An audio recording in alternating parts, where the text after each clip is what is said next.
Alors nous étudions aujourd'hui la lettre à l'église de Pergame, donc lettre de Jésus-Christ destinée aux chrétiens de Pergame qui nous est révélée par l'apôtre Jean. On va lire ensemble Apocalypse 2, versets 12 à 17.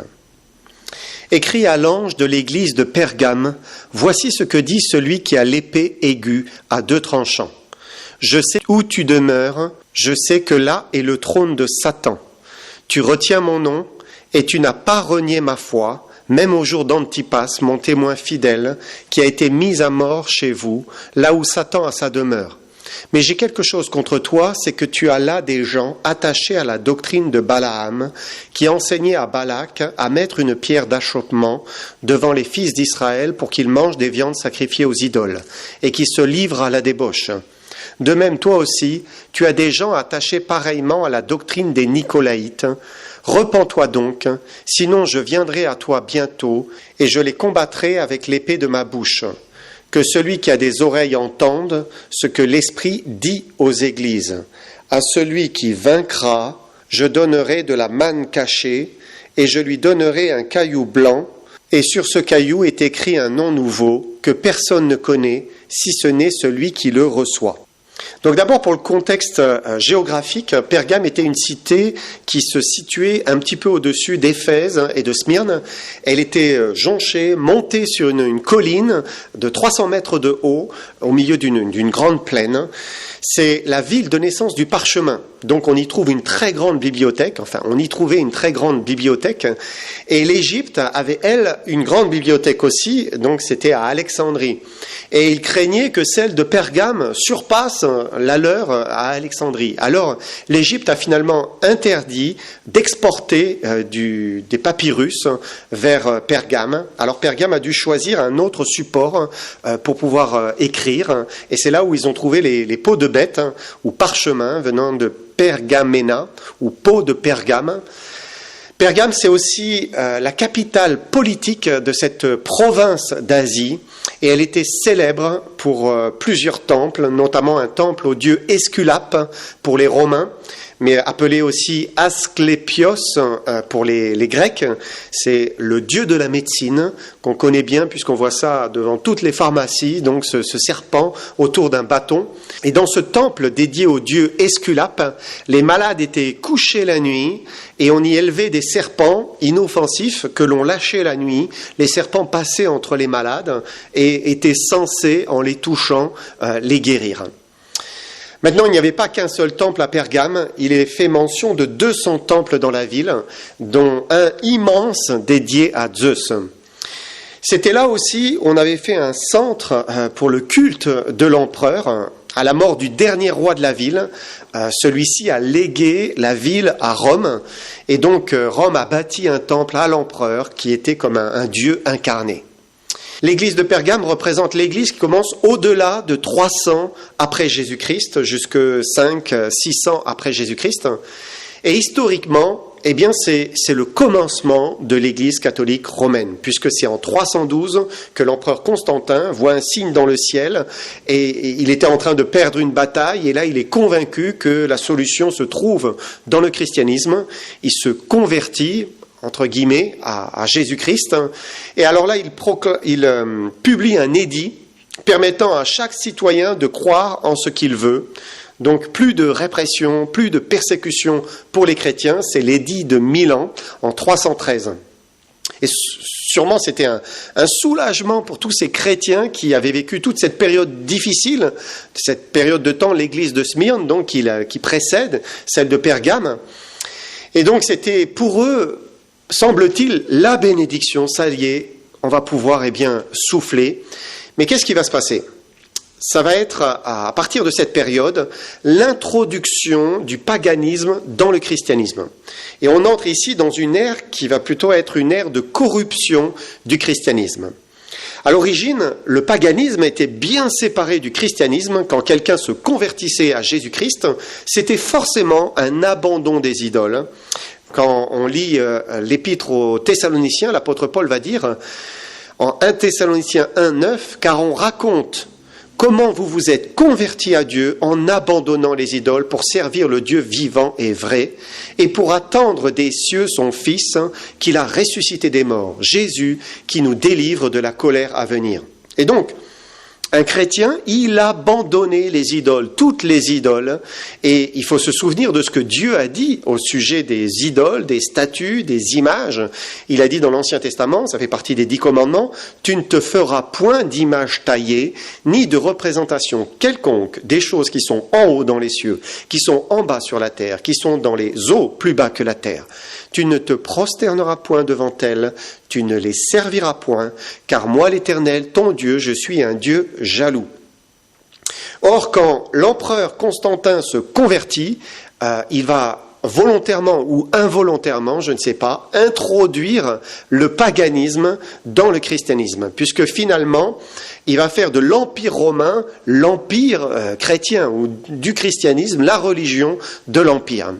Mais changer la religion officielle de l'Empire, ça ne changeait pas pour autant le cœur des citoyens de l'Empire et de tous ceux qui appartenaient à l'Empire. Et s'ils étaient pour la plupart païens, adorant toutes sortes de divinités, se prosternant devant toutes les idoles grecques et les idoles païennes, bien, rien n'allait changer. Par contre, on voit que les dieux et les déesses du passé vont se fondre finalement pour devenir les personnages bibliques. Jupiter ou Thor, il peut se transformer en Pierre, Apollon en Saint-Michel, Wodan ou Mars en Saint-Martin, et puis les déesses mères bien connues, Vénus, Astarté, Isis, et bien désormais ce sera Marie, la déesse mère. Et c'est comme cela qu'avec le temps, les dieux du Panthéon ont été remplacés par des personnages bibliques, et les lieux de culte chrétiens se sont remplis d'images et d'idoles. Dans l'histoire, on situe le culte des saints et des anges, donc le fait de prier des saints et même prier ou s'adresser à des anges, vers 350 après Jésus-Christ. Son adoption officielle, 609 après Jésus-Christ. Le culte de la Vierge, on le situe vers 360 après Jésus-Christ, son adoption officielle en 431. Et donc, ça y est, la chose était installée, le mélange s'était fait, la corruption et l'idolâtrie étaient maintenant dans le christianisme. Alors on peut relire l'introduction de sa lettre à l'église de Pergame. Verset 12, il dit « Écrit à l'ange de l'église de Pergame, voici ce que dit celui qui a l'épée aiguë à 2 tranchants. » Donc Jésus commence comme cela, il se présente comme celui qui a l'épée aiguë à 2 tranchants. Donc on trouve ici cette épée qui sort de sa bouche au chapitre 1, c'est l'épée qui est bien sûr la parole de Dieu, une représentation de la parole de Dieu. L'épître aux Hébreux nous rappelle ce qu'elle est. Et Hébreux 4, versets 12 et 13, « Car la parole de Dieu est vivante et efficace, plus tranchante qu'une épée quelconque à 2 tranchants, pénétrante jusqu'à partager âme et esprit, jointure et moelle. Elle juge les sentiments et les pensées du cœur. Nulle créature n'est cachée devant lui, mais tout est nu et découvert aux yeux de celui à qui nous devons rendre compte. » Et cette parole, qui est semblable à une épée, pénètre l'âme et l'esprit, elle perce, elle juge, elle révèle, elle expose tout ce que l'homme est. Et si Jésus commence en rappelant qu'il est celui qui a l'épée aiguë à 2 tranchants, c'est que sa parole va venir juger l'église de Pergame. Mais ça ne va pas être d'abord sans donner une parole quand même positive. Jésus relève toujours le positif. Jésus dit, verset 13, « Je sais où tu demeures, je sais que là est le trône de Satan. Tu retiens mon nom, et tu n'as pas renié ma foi, même au jour d'Antipas, mon témoin fidèle, qui a été mis à mort chez vous, là où Satan a sa demeure. » Et donc la note positive ici, c'est que l'église, cette église de Pergame, retient le nom de Jésus-Christ, elle ne renie pas la foi, elle y tient, et c'est très bien. Tu n'as pas renié mon nom, tu n'as pas renié ma foi, même au jour d'Antipas. Antipas est apparemment un ancien évêque de Pergame qui vécut à la fin du 1er siècle. La tradition dit qu'il a été brûlé vif dans un taureau d'airain sous le règne de Domitien. Il est appelé témoin fidèle. Et il faut se souvenir du mot témoin. Quel est le mot grec derrière? C'est le mot martyr. Et Antipas fut un fidèle martyr qui endura la mort pour le nom de Jésus-Christ. Et Jésus relève le fait que cette Église n'a pas renié la foi. Il y a donc une certaine fidélité chez elle. Et si on cherche dans l'histoire de l'Église du IVe siècle au VIe siècle, on voit qu'il y a eu quand même des grands conciles qui ont défendu des vérités, des points de doctrine pour le bien de l'Église. Par exemple, en 318, il y a eu la controverse d'Arian. Arian est un responsable de l'église d'Alexandrie qui a provoqué une vive controverse sur la divinité de Christ. Il enseignait que Christ était un demi-dieu entre homme et Dieu. Et à cette époque-là, Athanase, l'évêque d'Alexandrie, s'est fermement opposé à cette fausse doctrine. Et la bataille était tellement sévère que Constantin a fait appel à un conseil d'église. C'est le conseil de Nicée. À ce moment-là, 300 évêques vont commencer à débattre. Et quand tout semblait pencher vers la pensée que Christ avait été créé par Dieu, on raconte qu'un ermite d'Afrique s'est levé et en montrant les cicatrices de son dos faites par les bêtes sauvages dans une arène pendant la persécution, il a défendu la divinité de Christ avec une telle conviction, avec une telle éloquence qu'à la fin, la majorité était convaincue par cet homme. Jésus-Christ est Dieu. Jésus-Christ est définitivement Dieu. C'est le conseil de Nicée en 325. Donc ils ont réaffirmé la divinité de Jésus-Christ. Mais la fausse doctrine d'Arian n'était pas totalement morte.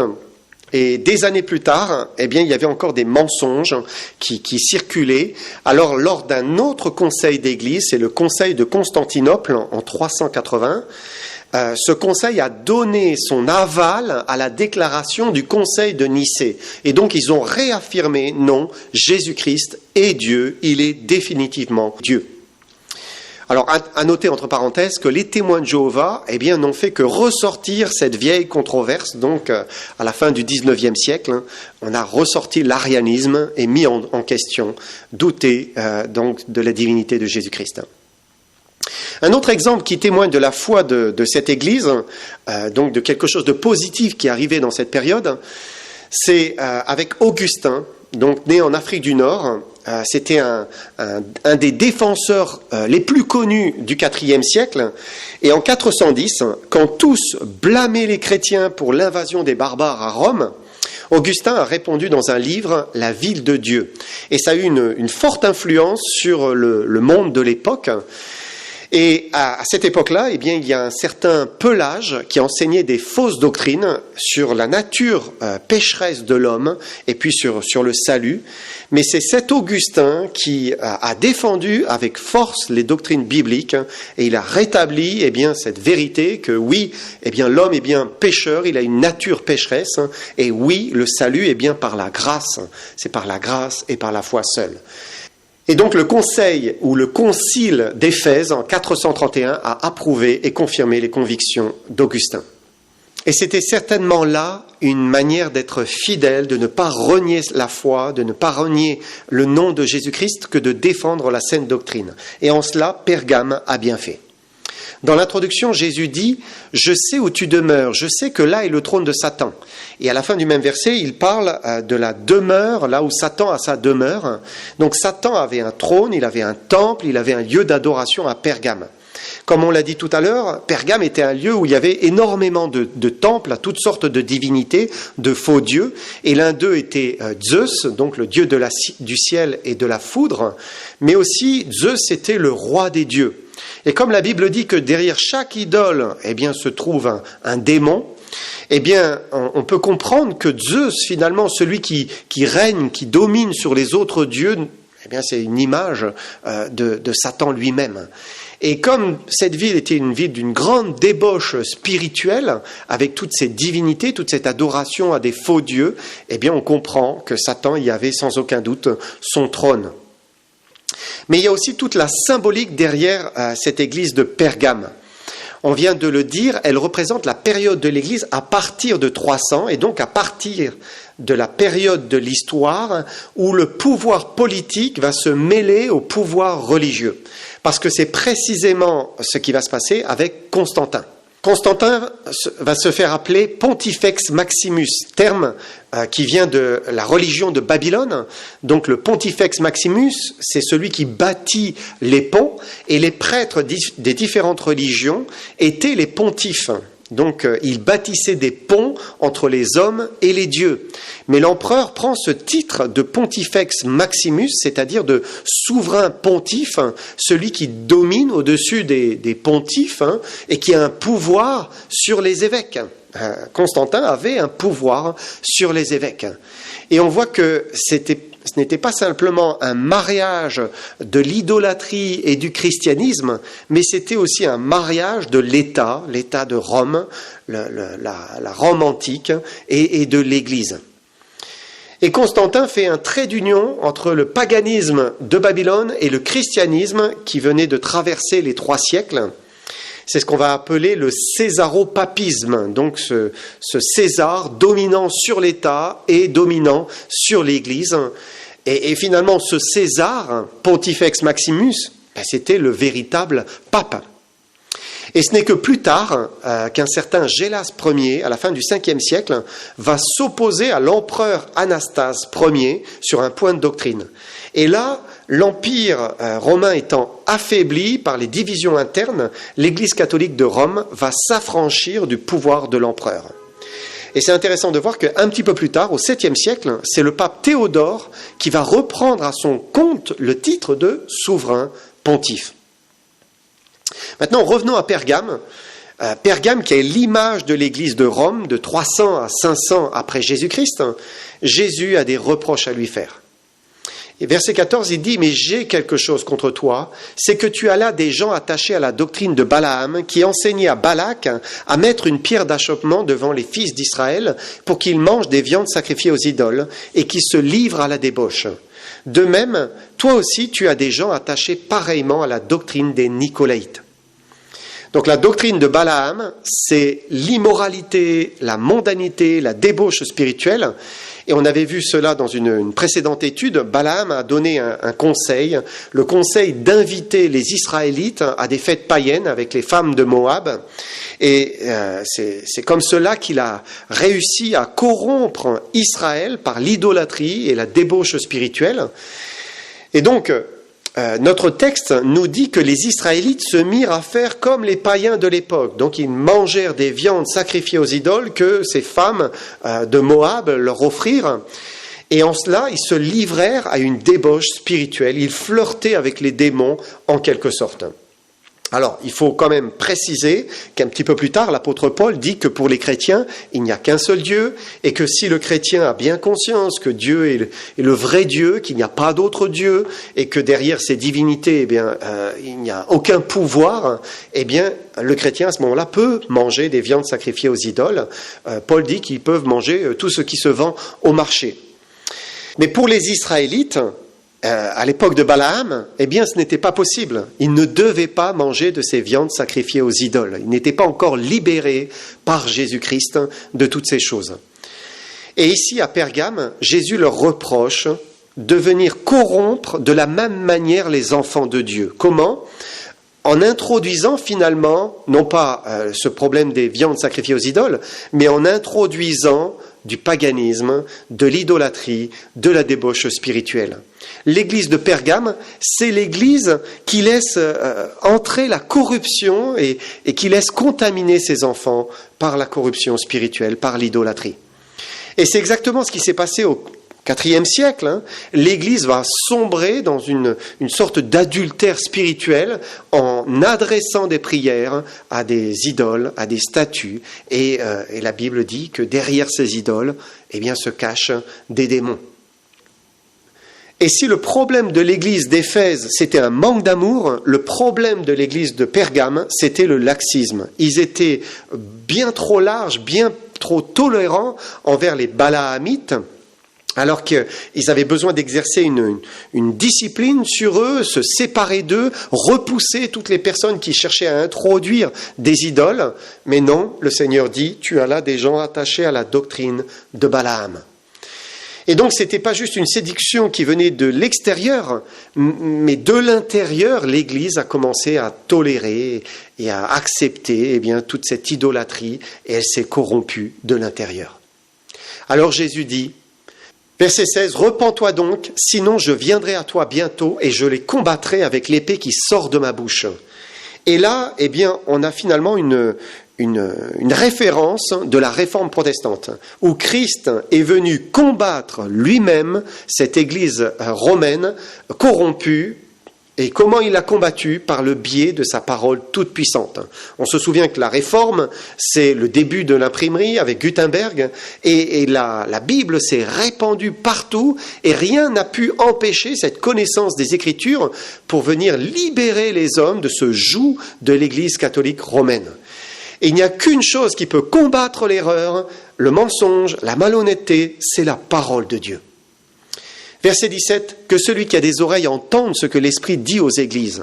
À celui qui vaincra, je donnerai de la manne cachée, et je lui donnerai un caillou blanc, et sur ce caillou est écrit un nom nouveau que personne ne connaît, si ce n'est celui qui le reçoit. » Et là, Jésus termine sa lettre par une exhortation, comme il le fera dans toutes ses lettres. L'exhortation à bien écouter ce que Jésus dit pour pouvoir ensuite vaincre. Et Jésus le répète souvent, que celui qui a des oreilles entende. Pourquoi? Parce que l'homme a un vrai problème avec son ouïe. Il n'écoute pas, la vérité est là, elle est devant lui, elle est limpide, elle est dans les Saintes Écritures, mais l'homme ne veut pas écouter, il ne veut pas entendre, il ne veut pas comprendre. Il refuse la révélation de Dieu, il se cherche des excuses, parfois il tord les Écritures, et Jésus nous dit, attention, arrêtez-vous, écoutez ce que je dis. Et il n'y a que comme cela que l'on peut vaincre. Mais à celui qui vaincra, il dit, je donnerai de la manne cachée. Et je lui donnerai un caillou blanc sur lequel est écrit un nom nouveau. Donc la manne cachée, c'est bien sûr le pain qui vient d'en haut, le pain qui vient du ciel. Je lui donnerai ce pain qui va venir rassasier son âme, et c'est Jésus-Christ. Jésus a dit, je suis le pain de vie, celui qui me mange n'aura plus jamais faim.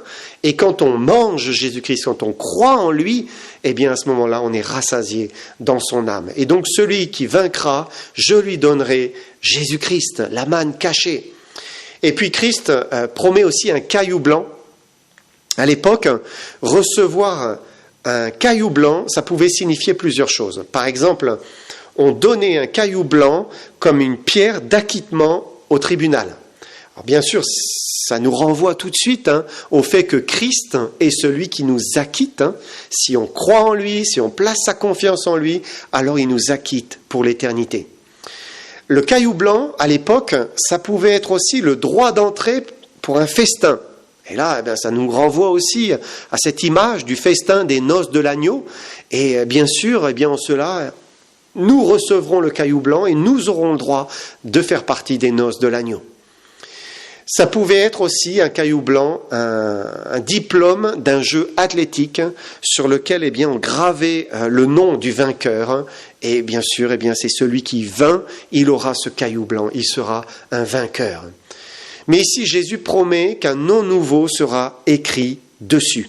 Un nom que personne ne connaît, si ce n'est celui qui le reçoit. Et on voit que Jésus avait l'habitude de redonner un nom à ses disciples. Voilà, Simon va devenir Pierre, Saul va devenir Paul. Est-ce qu'il va nous donner un nom nouveau, un nom particulier qui nous caractérise? Ce qui est certain, c'est que le Seigneur s'intéresse à chacun d'entre nous. Chacun est précieux, au point qu'il veut faire quelque chose d'unique, d'individuel pour chacun d'entre nous. Parfois, on s'envoie des vœux donc pour le nouvel an, et on fait un mot un peu type, et on l'envoie à tout le monde. C'est pas très personnel, mais c'est vite fait. Quand on a 200 personnes à qui on veut fêter les vœux, c'est sûr que c'est la méthode la plus facile. Mais il est certain que quelqu'un qui reçoit des vœux aime bien quand c'est quelque chose qui est personnel, quelque chose qui lui est adressé d'une manière personnelle. Et ça, c'est ce qui nous touche, parce que c'est une attention particulière, individuelle, un signe que nous comptons d'une manière spéciale. Et ici, On voit, c'est ce que Jésus va faire. Il va adresser une marque d'attention personnelle, spéciale, unique à tous ces enfants qui auront vaincu par la foi. Il nous montrera à chacun d'entre nous que nous comptons, que nous sommes précieux, uniques à ses yeux. À celui qui vaincra, je donnerai ce caillou blanc avec ce nom nouveau dessus. Que le Seigneur vous bénisse.